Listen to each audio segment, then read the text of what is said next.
Play of নিশ্চিতের ম্যাচে আইপিএলে কোহলির রেকর্ড 2 মাস মাঠের বাইরে, এরপর আইপিএলে ফিরে একের পর এক রানের ইনিংস।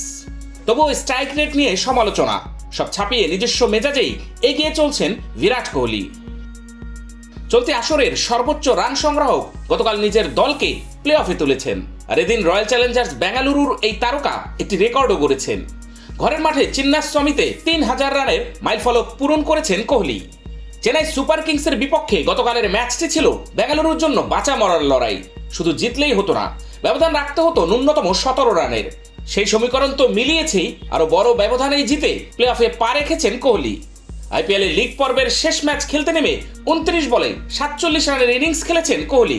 হাফ সেঞ্চুরি হাতছাড়া হলেও প্রথম ক্রিকেটার হিসেবে আইপিএলে তিনি মাইলফলক স্পর্শ করেছেন। প্রথম ক্রিকেটার হিসেবে আইপিএলের কোনো এক ভেন্যুতে 3000 রান পূরণ করার নজির গড়লেন কোহলি। এই মাইলফলক স্পর্শ করতে কোহলি খেলেছেন 89টি ম্যাচ। বেঙ্গালুরুর চিন্নাস্বামীতে কালকে ম্যাচ শেষে তার রান দাঁড়ালো 3005। এই তালিকায় দ্বিতীয় স্থানে রয়েছেন মুম্বাই ইন্ডিয়ান্সের সাবেক অধিনায়ক রোহিত শর্মা। মুম্বাইয়ের ওয়াংখেড়েতে তিনি 80 ম্যাচে 2295 রান করেছেন। এই তালিকায় তার পরের অবস্থানে আছেন এবি ডিভিলিয়ার্স। বেঙ্গালুরুতে 61 ম্যাচে 1960 রান করেছেন।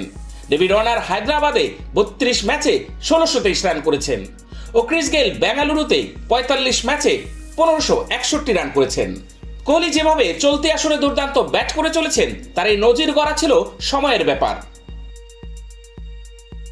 চেন্নাই পেসার তুষার দেশপান্ডেকে 98 মিটার দূরত্বের ছক্কা কেমন ফর্মে আছেন তিনি সেটাই যেন বুঝিয়ে দিলেন, যা টি-20 বিশ্বকাপের আগে ভারতের জন্য বেশ স্বস্তির বিষয়। কোহলি নিজেও যে বিশ্বকাপের জন্য মুখিয়ে আছেন সেটাই জানালেন ম্যাচ শেষে। বলতে পারি, আগের মতো ক্ষুধার্ত আমি। ক্ষুধার্ত না থাকলে আমাকে টুর্নামেন্টে দেখতে পাবেন না। আমার যদি এই মানসিকতা না থাকে তাহলে খেলতে পারবো না। একবার দলীয় আবহ তৈরি হয়ে গেলে এটা দারুণ একটি যাত্রা। গত ওয়ানডে বিশ্বকাপেও আমাদের সময়টা দারুণ কেটেছিল। আমরা সত্যি বিশ্বকাপ উপভোগ করি। এমন ফর্ম বিশ্বকাপেও টেনে নিয়ে যাওয়ার ইঙ্গিত সাবেক ভারতীয় অধিনায়কের কণ্ঠে। দুর্ভাগ্যজনকভাবে আমরা শিরোপা জিততে পারিনি, কিন্তু দল হিসেবে আমরা দারুণ একটি সময় কাটিয়েছি। আমাদের খেলা মানুষের পছন্দ হয়েছিল। আমি নিশ্চিত এবারও খুব ভালো একটি টুর্নামেন্ট কাটবে আমাদের। এবারের আইপিএলে 14টি ম্যাচ খেলে কোহলির রান দাঁড়ালো 708। কমলা টুপির দৌড়ে তিনি রয়েছেন সবার উপরে। একটি সেঞ্চুরি এবং 5টি হাফ সেঞ্চুরি এসেছে তার ব্যাট থেকে।